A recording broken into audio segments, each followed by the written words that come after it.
The call came just after 4 in the afternoon. I'd been staring at the kitchen tile for over an hour, not really thinking, just existing in that in-between space where grief hasn't settled, but the silence has gotten loud. The woman on the other end had a sharp, clipped tone, like she was trying to sound efficient, not cold. You've been scheduled for the inheritance meeting. Friday, 2 p.m. Please bring identification and any relevant documents. No, Ms. Jackson. No, Tanya. Just a voice reading a script. I asked her to confirm my name. She paused, long enough to make it awkward, then said, "The invitation was mailed. It should have arrived already." It had. I stood up, walked over to the desk that still smelled faintly of my father's pipe smoke, and opened the top drawer. The envelope was there, cream-colored, the firm's name embossed in dark blue. But when I turned it over, I saw it. Tana Denise Jackson. A typo, maybe. But I'd seen this kind of thing before. You don't misspell a name that's been printed on the same mailbox for 20 years. Not unless you mean to. Still, I told myself to breathe, be rational, don't jump to conclusions. I folded the letter and placed it inside my tote. That night, I picked my outfit carefully. Navy blouse. No jewelry, just my father's old watch, still ticking, even though the band was cracked. I packed his last utility bill, the spare key to his safety deposit box, and the original will he'd once handed me in a sealed envelope before the lawyers ever got involved. The tote I carried was stitched with my name, Tanya, given to me by my father on my 40th. So, people don't forget what you've done, he'd said, even if they pretend they didn't see it. I'd been the one to bathe him when the aides didn't show up. I'd taken his blood pressure, cooked his meals, answered his groans in the middle of the night when the morphine wore off. Eileen had visited 3 times in the last 6 months, and only when there was someone to witness it. You show up even when no one thinks you should. That was the rule I lived by. The next morning, I walked outside with my tote in hand and slid into Dad's old sedan. It was a little rusted on the bottom, but it ran fine, always had. I inserted the key, but before I could turn it, I heard someone yelling from across the yard. "Tanya, don't start that car!" It was Deborah, the neighbor. Widowed 10 years ago, eyes sharp as a hawk. She was running across her lawn, barefoot. "What?" I opened the door, confused. "There's something under your car. I saw someone crouching by it last night. Thought it was a raccoon, but..." I bent down with her. That's when we both saw it. Wires, taped, routed upward toward the engine. Not factory, not maintenance, no damn way. I didn't scream. I didn't cry. I stood up and called the police, told them what we saw. 2 officers came. One was younger, already bored.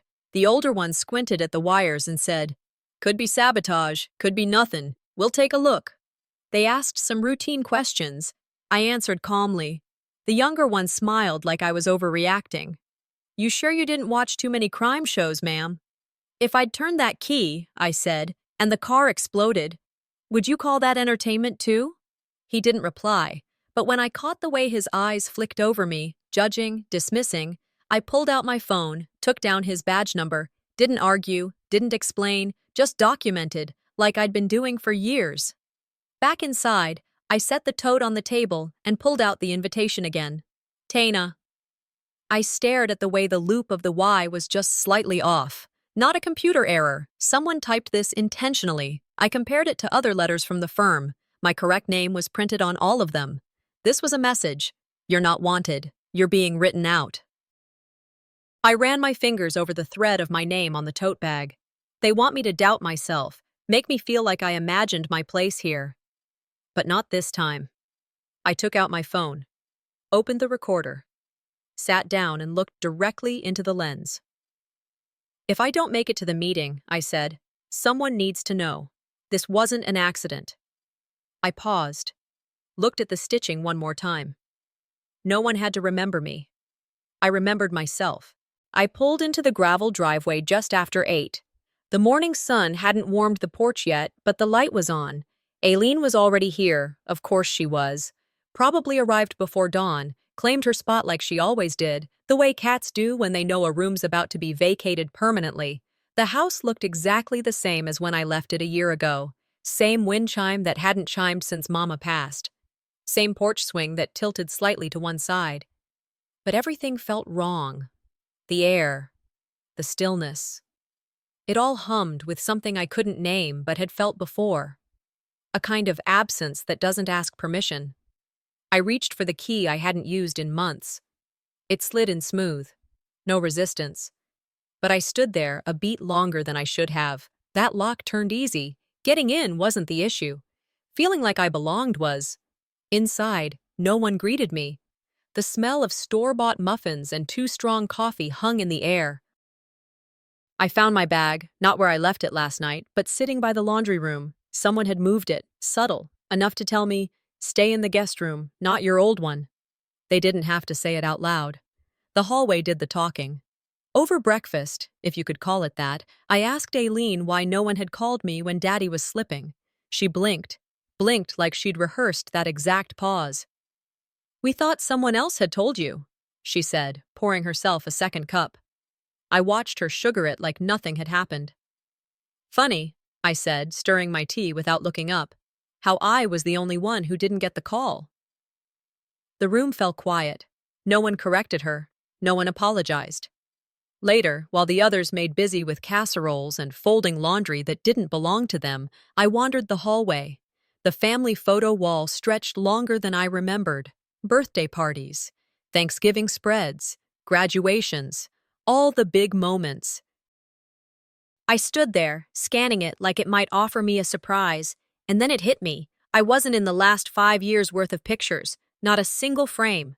And the one I was in, Mama's retirement party, 2019, I remembered standing right next to Dad, holding his elbow while he tried to stay upright. In the photo on the wall, I wasn't there. It was cropped so clean, you'd think I never stood beside him. I didn't say a word, just pulled out my phone and snapped a picture of the picture. "You can't crop someone out unless they were in the frame to begin with," I whispered to no one. Down the hall, I heard a door creak. Aileen's daughter, my niece, peeked out from her room. Teenager now. Last time I saw her, she had braces and a ponytail. "You're Aunt Tanya, right?" she asked, stepping out slowly. I nodded. "Yeah, that's me."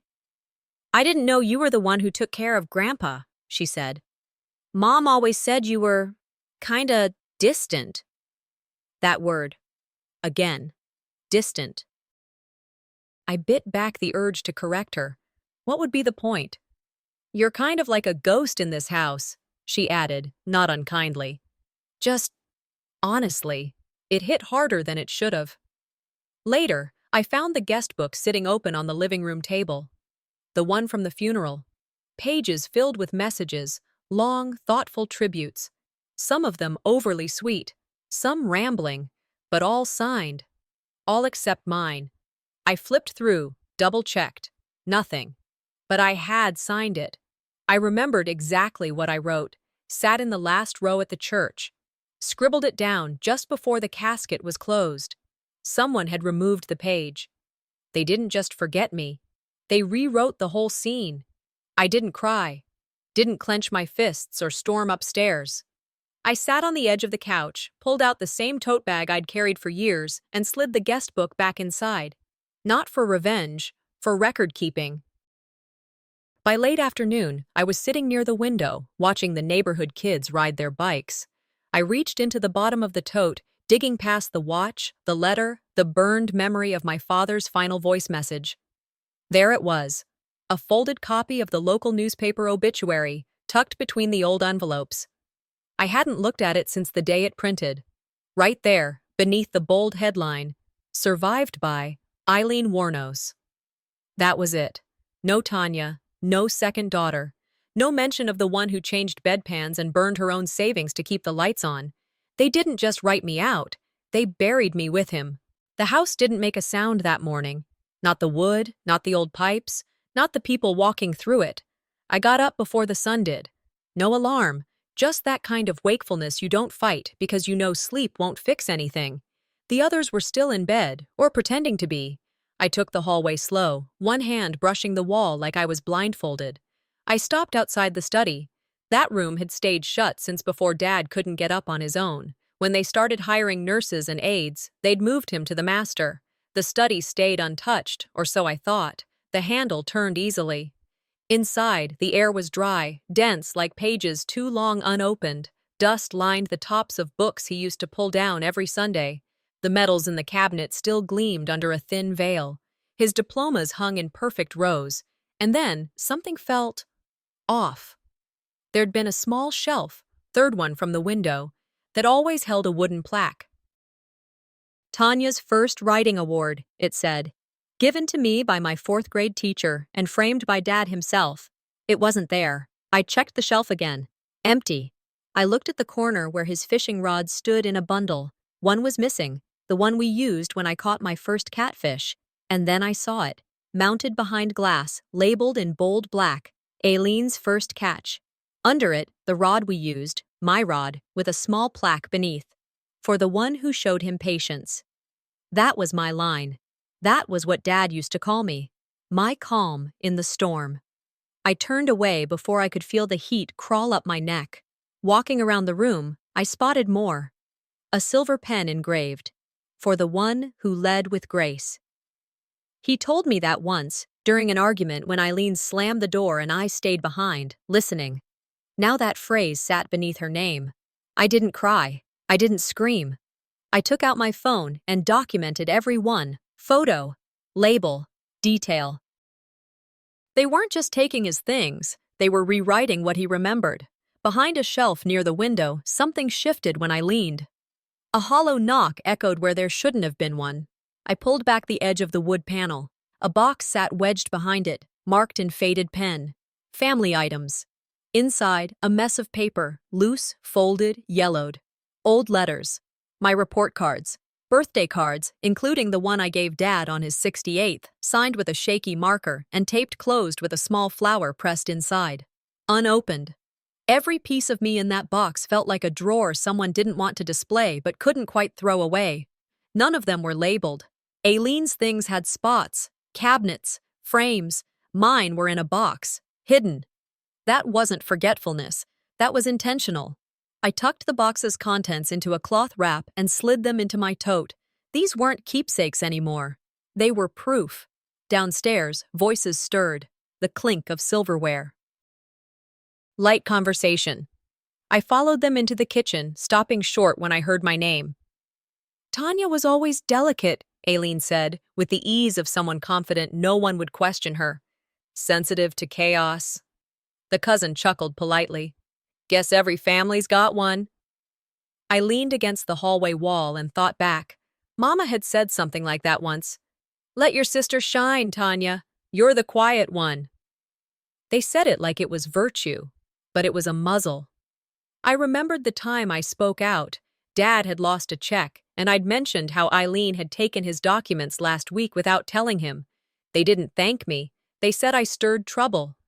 Aileen cried. Mama scolded. I apologized. That's how you make a scapegoat. Not with blame, with guilt. Back in the study, I laid everything I'd gathered on the floor. The photos, the cards, the pieces that didn't make it to the wall. Wrapped them gently, tied them with a ribbon from my old graduation sash. And slipped them beside my tote bag, the one with my name stitched in blue. I sat there a long time. When people disappear you long enough, I whispered, you start explaining it away for them. I pulled out my phone, opened notes, started writing a timeline, what was missing, what was moved, what had been relabeled or hidden. This wasn't grieving, this was collecting evidence. Just as I went to close the drawer, I saw one I hadn't noticed before. The label had been scratched off, leaving only a ghost of letters behind. I opened it. Inside sat a single envelope. For her. I held it up to the light. It was his handwriting. But I didn't open it. Not yet. Not here. Not while they could watch me bleed. I walked into the kitchen just as the coffee pot hissed its final breath. Aileen was already there, sitting like a queen at the head of the table, legs crossed, sipping tea like she didn't have a single thing left to prove. She was laughing with our cousin Lila, her voice soft, warm, perfectly rehearsed. They stopped mid-sentence when they saw me, not because they were saying anything wrong, but because my presence always changed the shape of a room. A sealed envelope sat on the counter, propped up like a gift. My name, first and last, was handwritten in ink that tried too hard to look elegant. I didn't open it there. I tucked it under my palm and walked out to the den, far from their eyes. It was a check, a small one.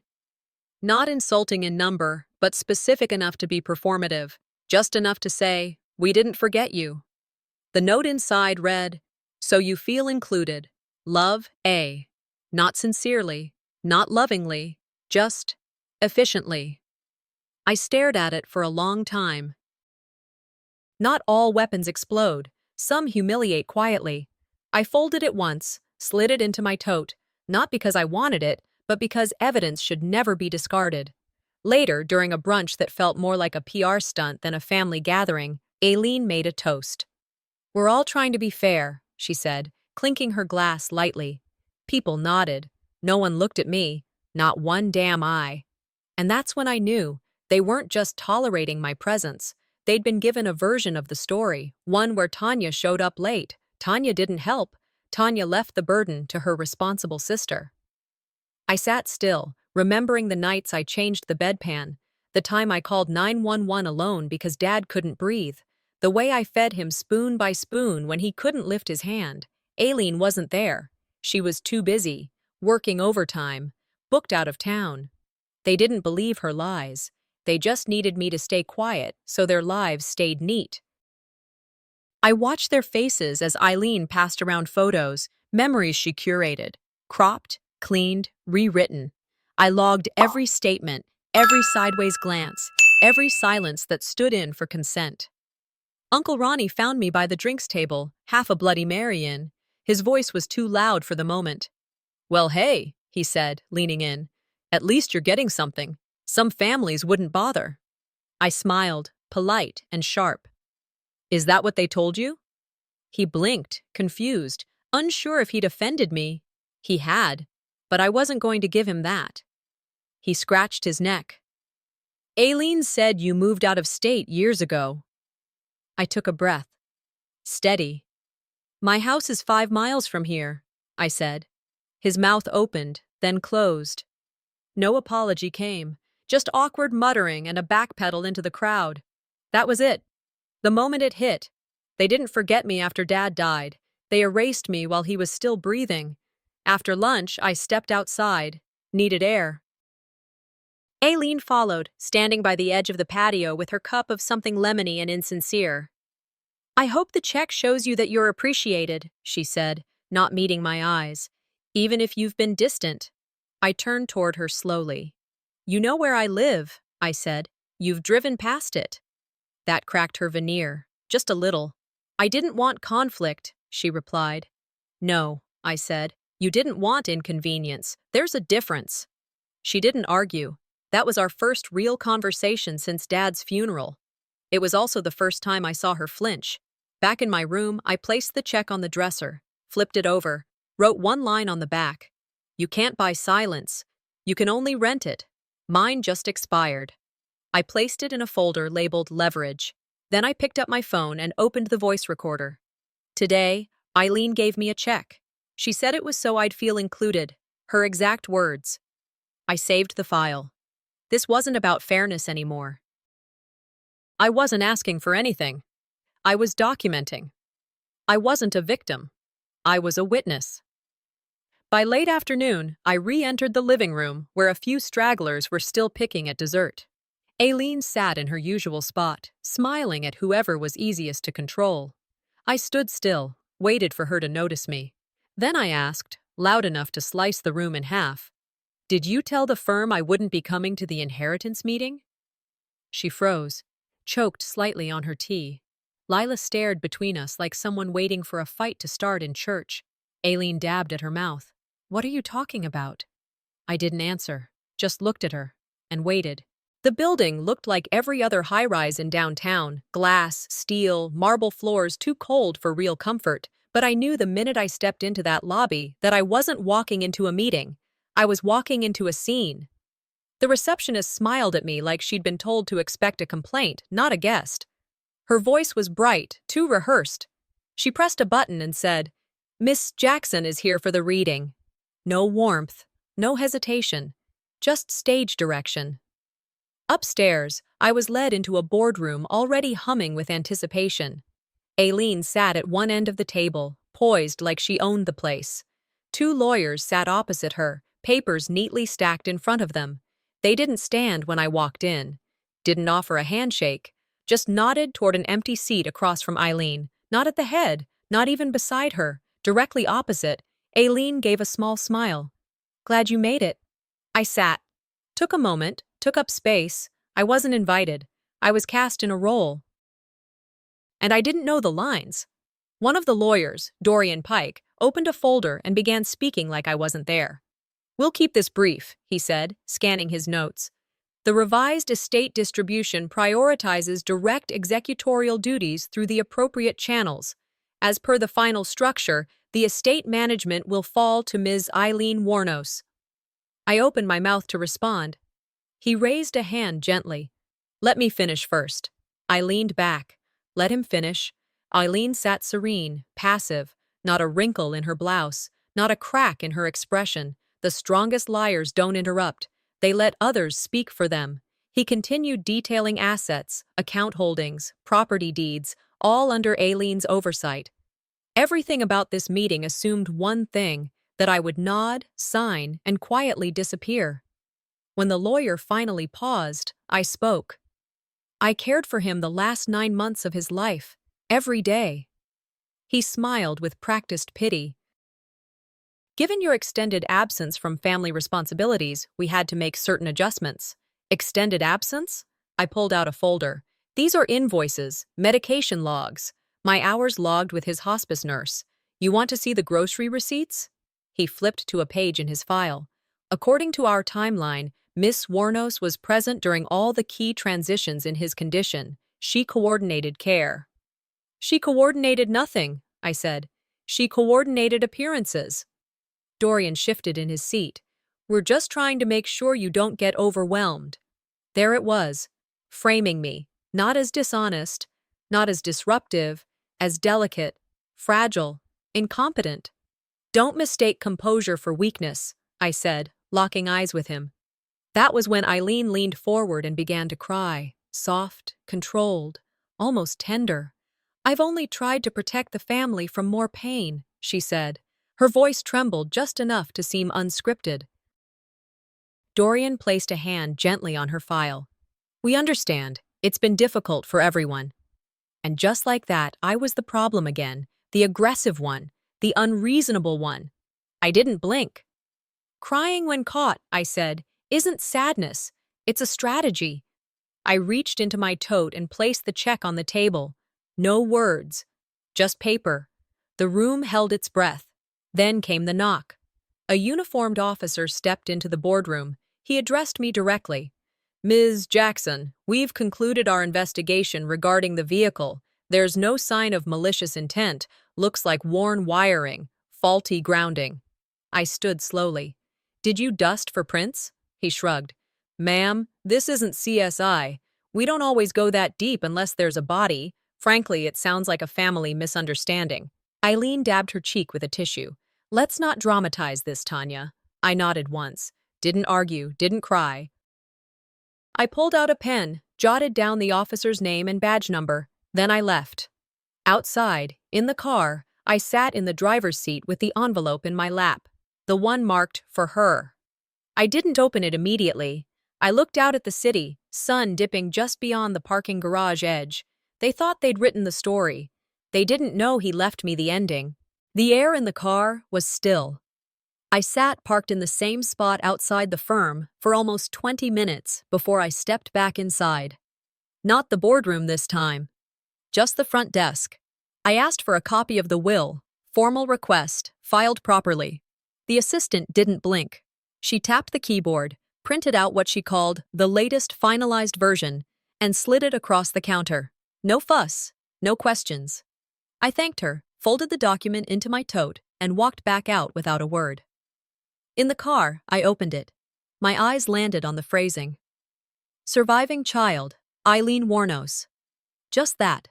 Not eldest, not among others. Just one child. Me? Gone.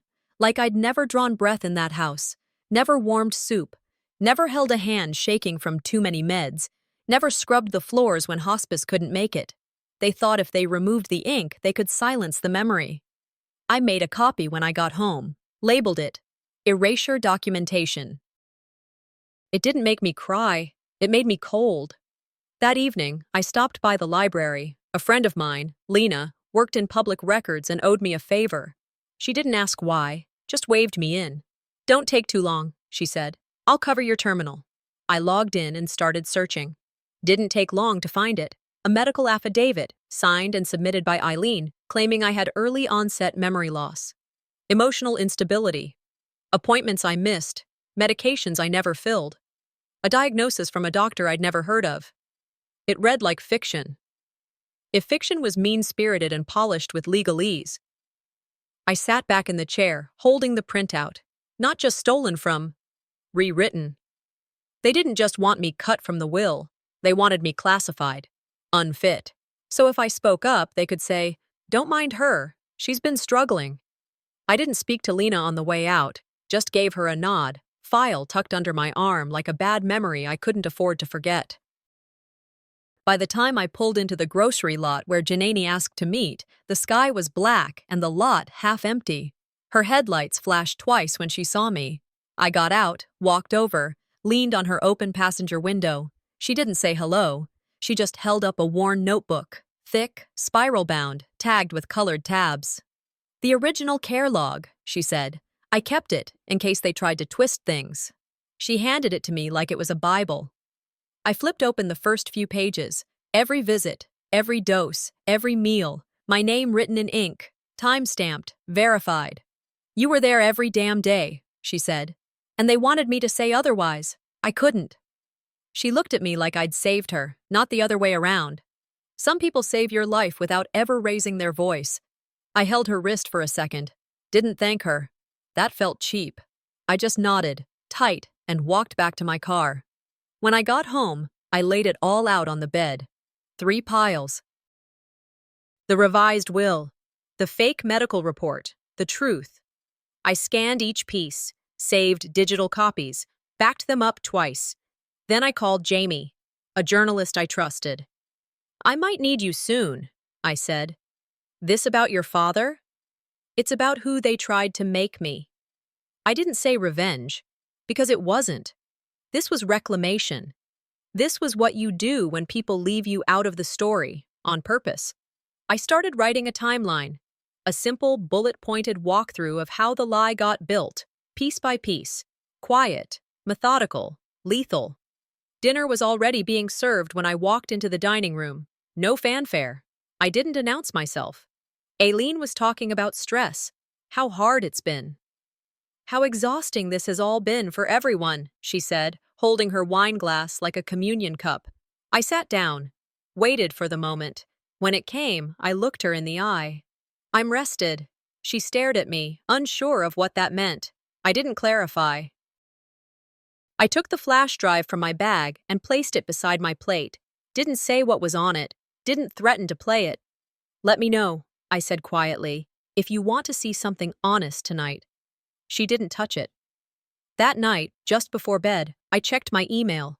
One message, no subject, no sender, just one line. "You weren't supposed to get the original logbook. Who gave it to you?" I sat there, blinking at the screen. Someone inside the firm knew. The war didn't start in this house. It started in the law office. The message sat in my inbox like it was breathing.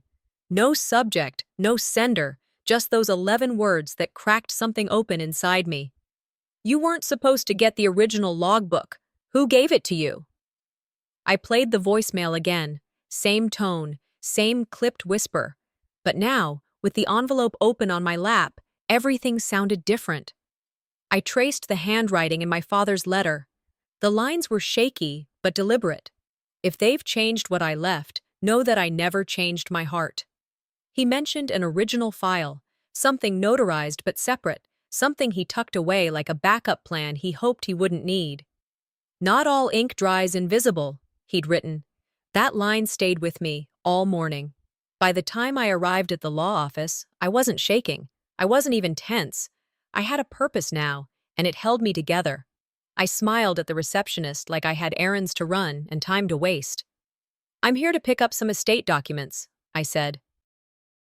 "There may have been a few records missed." She nodded, typed, "You're welcome to wait in records. We can bring them to you there."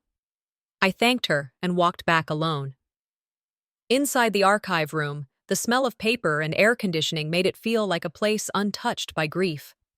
I asked a clerk for copies of documents signed in the last 90 days, nothing specific, nothing dramatic, just standard estate verification. When he left, I pulled out the comparison sheet. One copy of my father's signature from a birthday card 2 years ago. Fluid, familiar, slanted right, just so. And next to it, the signature on the revised will. Too straight. Too clean. Almost mechanical. The strokes didn't curve like his. The spacing was wrong. I took pictures. No accusations. Not yet. Just ammunition. Back home, I sat down at my desk and plugged in the flash drive Janene had handed me, the one marked Legacy Footage. The video opened to my father seated in bed, soft light over his shoulder. He was speaking to someone, probably a nurse, off-screen. "She's the only one who comes when I don't ask," he said. I paused it, rewound, played again. Same line. But then the image glitched. His voice cut off mid-sentence, jumped forward. The framing stayed the same, but the flow was broken. I ran the video through editing software. There was a gap, a silent chunk, nearly 20 seconds, missing. The data didn't lie. This was the version submitted to the lawyer. Aileen had spliced it, turned a confession of trust into a tool for manipulation. I uploaded the raw file into cloud storage, added my own tags, original, uncut, verified. That night, after dinner, Aileen called for a family meeting. "It's best we clarify everything," she said. We gathered in the living room, some sitting, some standing, all watching. I brought printed copies, the forged will, the real signature. I laid them down, one by one. "Who submitted this to the county office?" I asked, my voice even. Silence. Aileen's hand curled slightly. "The attorney handled the final filings." I pulled out the flash drive, set it gently on the coffee table. "Then who edited this?" No one answered. "There's always someone behind the curtain," I said. "I just pulled it open." She stood, slow, measured. "Tanya," she said, voice dripping honey. "You're tired. You've been through a lot. Maybe this isn't the best time to unravel everything." That was her spin. Twist the story. Paint me as unstable. A few cousins looked my way, unsure, cautious, just like she wanted. I didn't flinch. I pressed play. The uncut video rolled. My father's voice filled the room, soft, clear, full of weariness and love. He spoke of me, thanked me, trusted me. He mentioned his concerns, subtle, but pointed. Then silence. No one dared to speak. The video ended, and I clicked the flash drive shut. Aileen's mouth moved, but no sound came. She finally whispered, "You weren't supposed to get that file." I turned to her, voice level. "You weren't supposed to rewrite my father's legacy." I walked out. The hallway felt colder now. Halfway to my room, my phone buzzed. It was a message from a county investigator. "Ms. Jackson, we'd like to formally request your presence and any documentation related to the estate. A subpoena will follow." Some families argue in whispers. Ours was headed for court. The house was unusually quiet for a Saturday afternoon. A storm was inching closer, the kind that carried more weight in its silence than its thunder. I waited until everyone was out back, buzzing around the grill and pretending we were still a family. Then I slipped into the study. Dad's office smelled the same. A little stale, like old dust and older decisions. I stood in front of the roll-top desk, fingers brushing across the edge. The middle drawer didn't give anything away, but I knew what I was looking for. I'd seen him tuck that key into the hollowed-out copy of Moby Dick more than once. Not to hide secrets, just to keep something his. The book was still there. I opened the cover and felt the soft weight of metal hit my palm. The bottom drawer clicked open with a sound I hadn't heard in a decade. Inside was a manila envelope, sealed, marked in my father's handwriting. For Tanya, only if they try. I sat down in the same chair he used to fill out tax forms. My hands trembled, but not from fear. Inside was a notarized letter and a signed will, dated 3 months before the one Eileen had submitted. Clear, explicit, no vague intentions or flowery legal phrases. Tanya Denise Jackson, executor. Tanya to retain full rights over property decisions in the event of division or dispute. If they change the story, the letter read, trust the one who never had to ask for attention. He didn't forget me. He prepared for them. By noon, most of the family had gathered in the dining room. The usual excuses, brunch, planning, updates. Aileen was already mid-sentence about how emotional this whole transition has been. I didn't wait for her to finish. I walked in, pulled out a folder, and laid 2 documents side by side on the table, one forged, one real. Then I pressed play. Dad's voice, clear, tired, unmistakably his. My estate belongs to my daughters equally. But if they divide, Tanya knows what to do. Eileen's smile cracked like wet paint. Some relatives gasped, others exchanged glances. I didn't say a word. I didn't need to. Aileen stood slowly, clutching a printed copy of the fraudulent will. Her voice was softer than usual, but steady enough to be dangerous. Only Aileen demonstrated true responsibility and family honor, she read aloud. She emphasized every syllable like it was scripture. I let her finish. I wanted her to. When she sat down, I pointed at the signature. That's not his handwriting, I said. And that phrase doesn't sound like a man who thanked me through tears because I stayed after everyone else left. I laid down the signature analysis, the notary log, the paper trail. No one argued. Silence didn't mean agreement. It meant shock. That's when the door creaked open behind me. Janine stepped inside, holding her own folder. I was asked to attend, she said. Tanya texted me. Said it might matter. She confirmed the date of the original will. She confirmed the care logs. Her voice didn't rise once. On speakerphone, the notary confirmed everything. I didn't speak until they were done. I'm not the one who needed a legacy to be remembered, I said quietly. I just needed the truth. It wasn't about revenge. It was about undoing a lie. Aileen sat there like a statue, dignity cracking around the edges. Later, I stepped outside with the forged documents in hand. The sky had darkened, wind picking up just enough to carry leaves across the patio. I lit the grill, watched them burn. No ceremony, no final words, just fire doing what fire does. They can erase you from paper, I whispered, but not from blood, not from sweat, not from the rooms where you fed someone who forgot how to chew. I kept one thing, his letter, folded it gently, and tucked it into the tote I carried since the start. Thunder rolled as I walked back in. Aileen didn't speak. She just stood and climbed the stairs, her back too straight to be honest. My phone buzzed in my pocket. It was the family lawyer. A single line. I have something you should see. It's about the house deed. After the storm, the house felt different, not cleansed, just quiet. The kind of quiet that came after a war had been fought, not won. I walked through each room slowly, as if I needed to take inventory of what was left and what had been removed. In Dad's study, I replaced the plaque that once bore Eileen's name, the one she had propped up after she rewrote our history. In its place, I framed the letter he wrote to me, his original handwriting, his intentions unedited. I didn't feel proud. I didn't feel victorious, but I felt seen, for the first time in too long. The old canvas tote sat upright by the fireplace, still stitched with my name, still the one thing they hadn't dared touch. My resistance hadn't been loud, but it had lasted. Sometimes justice doesn't roar. Sometimes it just removes what never belonged. I sat at the dining table and began drafting a family statement, not to humiliate.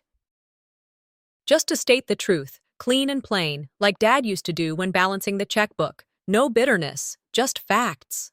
The following Monday, I walked into the courthouse alone. I didn't call ahead, didn't bring backup, just had everything in a single folder. At the counter, I filed the corrected estate record and requested the restoration of my name as a legal heir. No charges, no lawsuits. I told them I wasn't contesting, I was correcting. The clerk asked me to wait while she updated the digital records. I stood there, watching as she typed. There it was. My name. Back where it belonged. A paper entry couldn't undo everything. It didn't give me back the nights I spent alone at Dad's bedside, didn't restore the stories erased from our living room wall, but it took back what they tried to keep. A name on paper won't give me back what they took, but now they can't take more. Aileen didn't attend the filing. She hadn't been seen since the last confrontation. Word floated around that she was taking time off. A few days later, an envelope arrived at my door. No return address. Inside it was the charred edge of the forged will. Nothing else. No apology. No explanation. Just ashes. I didn't cry. I didn't laugh. I dropped it into the kitchen trash. Even paper knows when it's not welcome. Not every ending has a ceremony. Some just fade out. That weekend, Janine picked me up and we drove to the cemetery. The sky was bright but not too warm. We walked in silence. I placed a new plaque beside Dad's headstone. You were never erased. I said it out loud. Not for him, not for the others. For me. I remembered a night not long before he passed. We'd been watching the news. A politician's scandal, someone twisting the truth. He'd looked at me and said, "Truth waits longer than lies can run." He was right. Janine took my hand. We stood there for a while. I never needed their permission to be who I was to him. The past still lived, but it didn't control me anymore. Back at the house, I started clearing out the guest rooms, rearranged the study, repaired a few chairs, and then I made a call to the community board. I turned the west wing of the house into a memory center. One room just for elder care stories. Families could come, leave letters, hang photos, tell the truths that often get lost between arguments and bank statements. I put up Dad's documents, letters, photos, the real ones. A teenager came by one afternoon with his grandmother. He pointed at the wall and asked, "Why did you keep all this?" "So people remember that being forgotten is sometimes a choice made by others," I said. "Not a fault of your own." He nodded like he understood more than most adults. There was peace in the work, in turning what was meant to break me into something that held others together. I didn't run from what happened. I built something out of it. One evening, I sat in the backyard with a cup of tea. The trees Dad planted swayed like they were whispering to each other. I pulled out the letter, his letter, one last time. "If they try to erase you, let them," it read. "Then remind them who you are without saying a word." I folded it, placed it in the tote, zipped it shut,